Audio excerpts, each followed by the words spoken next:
తాకట్లో ఉన్న మీ బంగారాన్ని విడిపించి ఆ రోజు ఆన్లైన్ రేటుకి కొంటాం. Sharma gold company. నమస్కారం, శ్రీమాత్రే నమః. ప్రస్తుతం మనతో పాటు ఉన్నారు శ్రీ విద్యాపీఠం వ్యవస్థాపకులు, గత 47 సంవత్సరాలుగా శ్రీ విద్యా ఉపాసనతో ఎంతో మందికి మంత్రోపదేశం చేసినటువంటి గురువులు శ్రీ గురు కరుణామయ్య గురువు గారు మనతో పాటు ఉన్నారండి. వారితో మాట్లాడి ఈ నవరాత్రులకు సంబంధించి మనకి ఎన్నో సందేహాలు ఉంటాయి, అవన్నీ కూడా గురువు గారి మాటల్లో విని నివృత్తి చేసుకుందాం. గురుగారు నమస్కారం అండి. చాలా నెలలు, సంవత్సరం సుమారుగా ఎలా ఉన్నారు మీరు? అమ్మదయ వల్ల బ్రహ్మాండంగా ఉన్నాయి. ఎప్పుడు చెప్పేది ఒకటే. అవును, అప్పుడు ఉన్నట్టే ఉన్నారు, ఏమాత్రం మార్పు లేదు, ఇంకా యాక్టివ్ గా సంవత్సరం పెరుగుతుంది. సీక్రెట్ ఆఫ్ మై ఎనర్జీ అనాలా ఇప్పుడు? అమ్మవారు is the secret of my energy. అది మాత్రం నిజం. మిమ్మల్ని చూస్తే అది అనిపించింది. మరొకసారి నమస్కారం తెలియజేసుకుంటూ, ఎందుకంటే నేను ఎప్పుడు చెప్పే మాటే, అమ్మ ఎదురుగుండా కూర్చున్నట్టే ఉంటుంది మీ దగ్గర ఉన్నప్పుడు, అన్ని విషయాలు చెప్తూ మాట్లాడుతూ మాకు అవగాహన కల్పిస్తూ ఉంటారు. చాలా సందేహాలు, ఎన్నో ప్రేక్షకులు అడిగినటువంటి సందేహాలు ఇవాళ మేము ముందు ఉంచుతున్నాను. మొదటి సందేహం జపం గురించి అడిగారు. ఎన్ని ప్రశ్నలు వచ్చాయో. జపం అసలు ఎలా చేయాలండి? ఫోకస్డ్గా ఉండాలి, డిస్ట్రాక్షన్స్ వచ్చేస్తూ ఉన్నాయి. ఒక్కసారి జపం చేద్దామని కూర్చోగానే ఆవలింతలు వచ్చేస్తూ ఉన్నాయి, నిద్ర వచ్చినట్టు అనిపిస్తుంది. అంటే అది మేము సరిగ్గా చేయకపోవటం వల్ల అలా జరుగుతుందా? మాకు అమ్మవారి అనుగ్రహం లేదా? ఎందుకు ఇలా జరుగుతుంది? అది ఎవరైనా కానీ, అమ్మవారి మంత్రం కావచ్చు, అయ్యవారి మంత్రం కావచ్చు, ఏ మంత్రం తీసుకున్నా కూడా చాలా ఉత్సాహంగా ఉత్తేజంగా ప్రారంభించేస్తాం. ఒక్క 2-3 నిమిషాలు గడిచిన తర్వాత ఇంకా అప్పటి నుంచి పరీక్ష ప్రారంభం అవుతుంది. ఇది దేనికి సంకేతం? జపం అనేది ఎలా చేయాలో ఒక్క ముక్కలో లలిత సహస్రనామంలో అమ్మవారు చెప్పింది. ధ్యాన ధ్యాతృ ధ్యేయ రూప.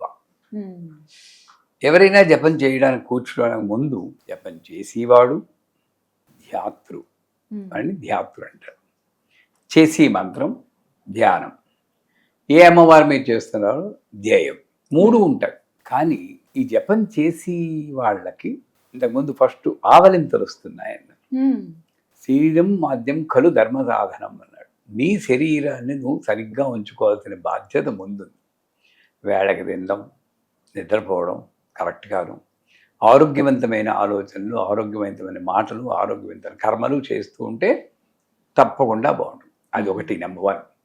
నెంబర్ 2, నన్ను రక్షించి ఇదేదో నేను నా సీక్రెట్ చెప్తాను. ఇది తప్పితే నాకు ఇంకో క్షణం రాదన్న భయం నాకు ఉంటుంది. నెక్స్ట్ మూమెంట్ నాది కాదు. ఆ భయం ఉన్నప్పుడు ఆవలింతలు రాదు. పులి వచ్చిందనుకోండి, ఆవలిస్తూ ఉంటారా మీరు?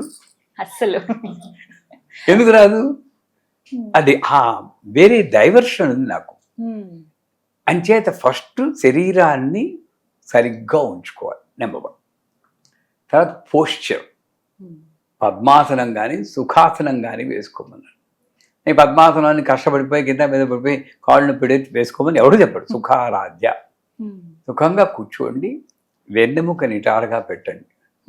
ఇలా కూర్చోవడం అనక్కర్లేదు. నేను ఇది పెట్టాక జపం మీద ఫోకస్ చేసినప్పుడు ఏం చేయాలంటే సులభమైన మార్గం నాదం, నాదోపాసన అంటారు.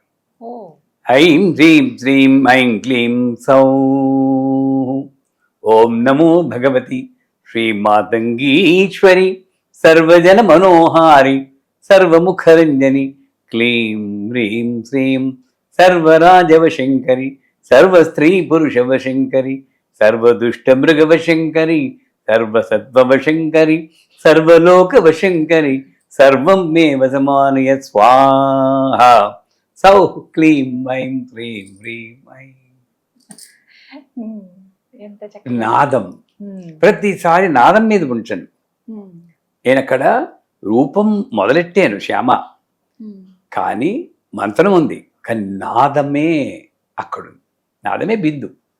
దాని మీద ఫోకస్ చేశారనుకోండి, సాధ్యమైనంత వరకు ఆలోచనలు తగ్గిపోతాయి. కానీ ఇంకా అమ్మవారిని మనతో ఆడుకోవడానికి ప్రయత్నించి, రే నన్నే జయించడానికి చూస్తున్నావు రోయ్, ఇంకొన్ని ఆలోచనలు ఇస్తాను అని పడేసింది అనుకో. అమ్మ నీ అనుగ్రహంతో నేను కేర్ చేయను, పట్టించుకోకండి. మనకేంటంటే ఒక అపోహ, జపం చేస్తున్నప్పుడు ఏ ఆలోచన రాకూడదు, దేవుడే ఉండాలి, పిచ్చి పిచ్చి ఆలోచనలు రాకూడదు. నువ్వు ఎంత ప్రయత్నిస్తావు, పిచ్చి పిచ్చి ఆలోచనలు ఉన్నాయి. అందుకే ఎవరో కథ కూడా ఉంది కదా, మంత్రం చేస్తూ బాగా తీక్షంగా చేస్తున్నప్పుడు కుక్క పిల్లని మాత్రం తలుచుకోకు అంటే కుక్క పిల్ల కుక్క పిల్ల కుక్క పిల్ల అనుకుంటూనే ఉంటాడు వాడు. అంటే నువ్వు ఏది వద్దనుకుంటున్నావో అదే చేస్తూ ఉంటుంది మనం. సో నేనేం చేయాలి? మాస్టర్ అంటారు రామకృష్ణ పరమహంస. పరమహంస అంటే మాస్టర్. నా మనస్సుని నేను జయించాను, నా బుద్ధిని నేను జయించాను. ఆలోచనలు వస్తూనే ఉంటాయి. నేను చాలాసార్లు మన కార్యక్రమాలు చెప్పాను, ఆలోచనలు వస్తాయి. ఎవడికి రావంటే కోమాలో ఉన్నవాడికి రావు.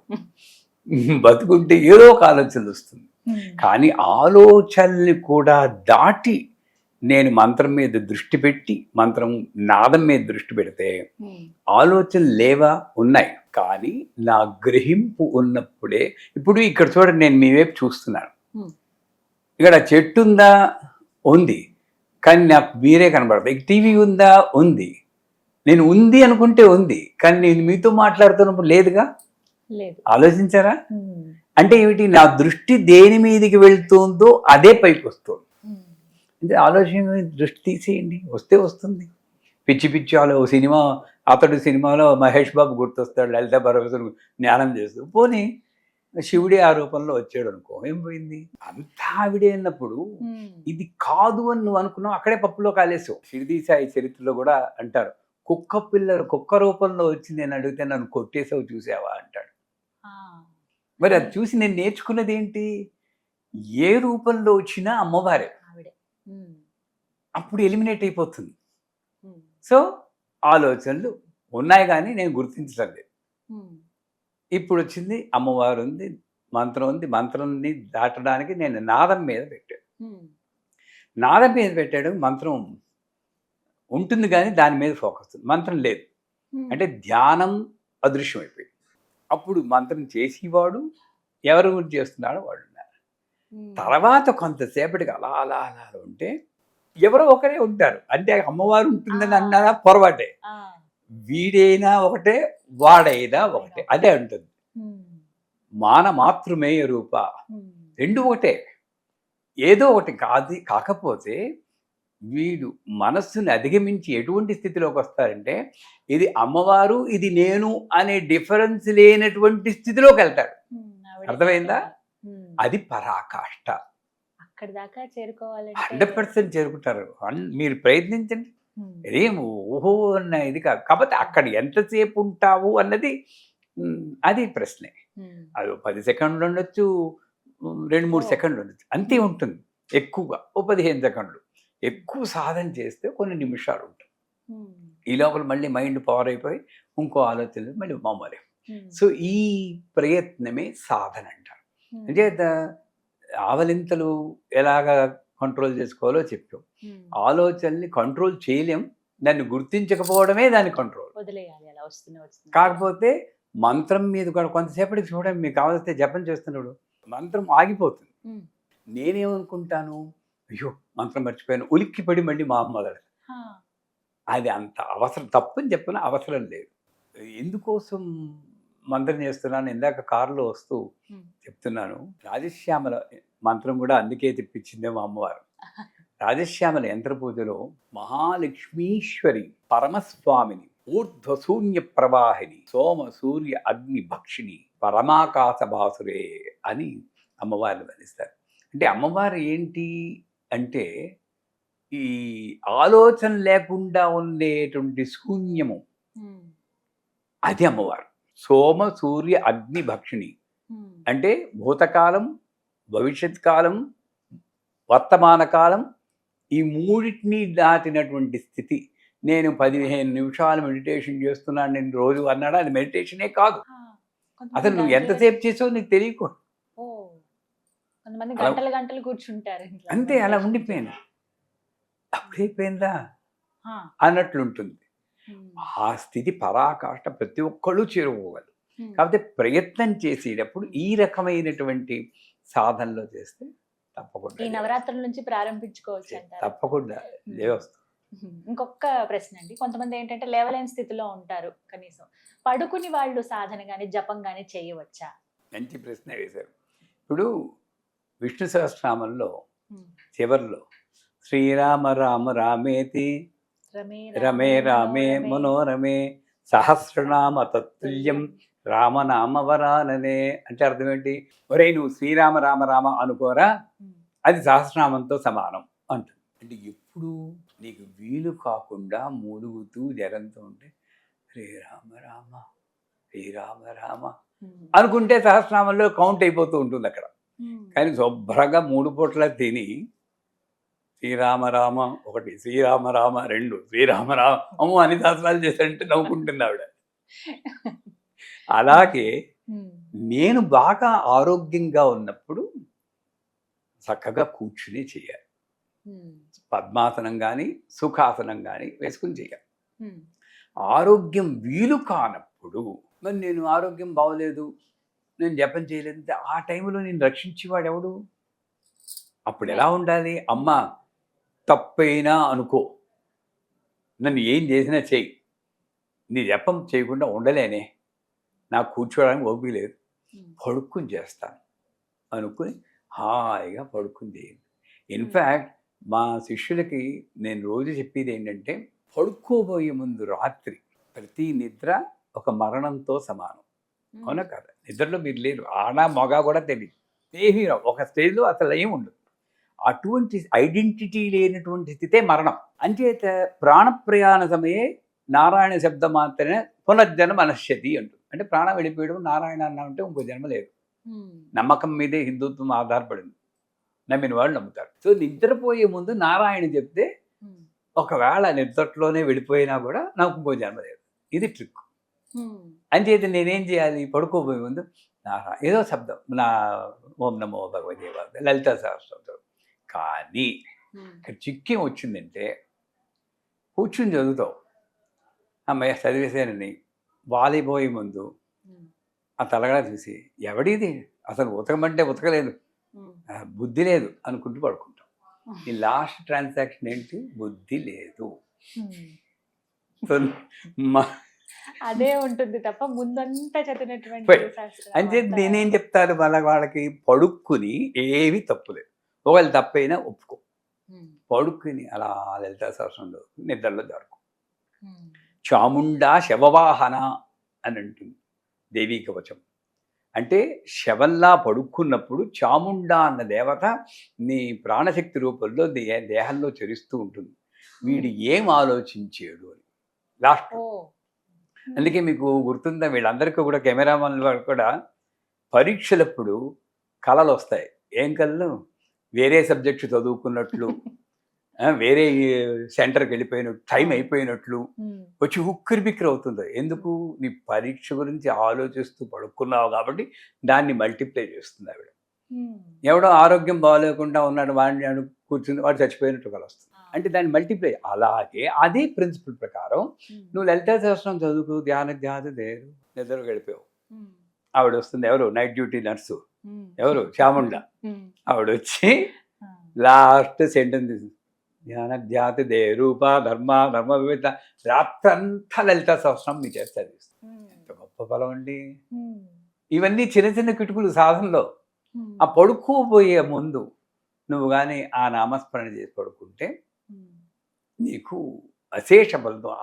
అందువల్ల అటువంటి పరిస్థితుల్లో పడుక్కుని చెప్పినా తప్పులేదు. కానీ మామూలుగా జాగ్రత్త అవస్థలో ఉన్నప్పుడు, ఆరోగ్య స్థితిలో ఉన్నప్పుడు కూర్చుని చేయడమే మంచిది.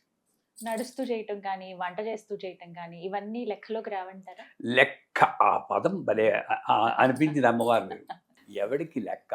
యమధర్మరాజుక, నాక? ఇది మైండ్ సాటిస్ఫాక్షన్, మైండ్ గేమ్. నేనేమనుకోవాలి? ఇప్పుడు కౌంట్లు ఉంటాయి మనకి, పురస్చరణ అని చెప్పి అది 1,00,000 చేస్తే ఏదో 10 అలా ఉంటాయి. ఆ కౌంట్ల కోసం చేసినప్పుడు మీకు లెక్క ఉంటుంది. ఆ లెక్క ప్రకారం అయితే కూర్చుని చేసిందే లెక్కకు వస్తుంది.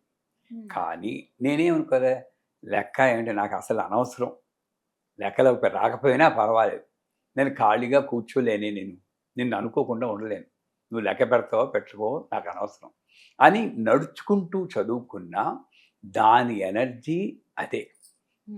ఒకటి ఆలోచించండి, అది లేకపోతే ఏం చేస్తారు? వేరే ఎవరిని గురించి ఆలోచించుకోవడం, లేదా జరగని విషయం గురించి టెన్షన్ పడడం, దానికన్నా ఇది బెటరేనా? మరి ఫలితం వచ్చిందా లేదా? నువ్వు ఫలితాన్ని ఏదో మోక్షం పుణ్యము డబ్బు అనుకుంటే అది వేరేమో కానీ ఫలితం ఎలాగా ఉంది. ఆ టైం సద్వినియోగపరచుకోవడానికి సర్వకాల సర్వావస్థలయందు పఠింపదగిందే రామనామం అన్నాడు. కూర్చుంటే రామమయం, పడుకుంటే రామమయం, తింటుంటే రామమయం, రామ్ రామ్ రామ్. ఎలా ఉన్నా రామ్ రామ్ రామ్. ఎంత కాస్త ఖాళీ దొరికితే రామ్ రామ్. కొన్నిసార్లు ప్రయాణాల్లో ఉంటాం గురుగారు, అప్పుడు మరి కాళ్ళకి చెప్పులు ఉంటాయి, తప్పని పరిస్థితి. అప్పుడు ఏంటంటే అమతిర్మేధ శృతి స్మృతిరనుత్తమ అని లలితా సహస్రనామంలో చెప్తుంది. అమతిర్ అంటే మతి అంటే ఆలోచన, అమతిర్ అంటే ఆలోచనకు ముందు ఉన్నది అమ్మవారు. అంచేత నువ్వు అసలు అది పట్టించుకోకుండానే నువ్వు చెప్పేసేవా గొడవలేదు. కానీ నీకు ఆలోచన వచ్చిందనుకోండి, వదిలేసి చేయండి, కాస్త జోళ్ళు వదిలేసి చేయండి. లేదా ఎదుటి మనిషి సరే జోళ్ళు వేసుకుని చేస్తున్నావా అన్నాను అనుకోండి, అతనితో ఆర్గ్యూ చేయకండి. గురుకరుణామయ్య గారు జోళ్ళు వేసుకున్నా పర్వాలేదు అన్నారంటే నన్ను పట్టుకుంటారు. అప్పుడు వదిలేసి చేయండి. అంటే ఆ గుర్తు చేసింది మళ్ళీ అమ్మవారే. సో రెండూ కరెక్టే.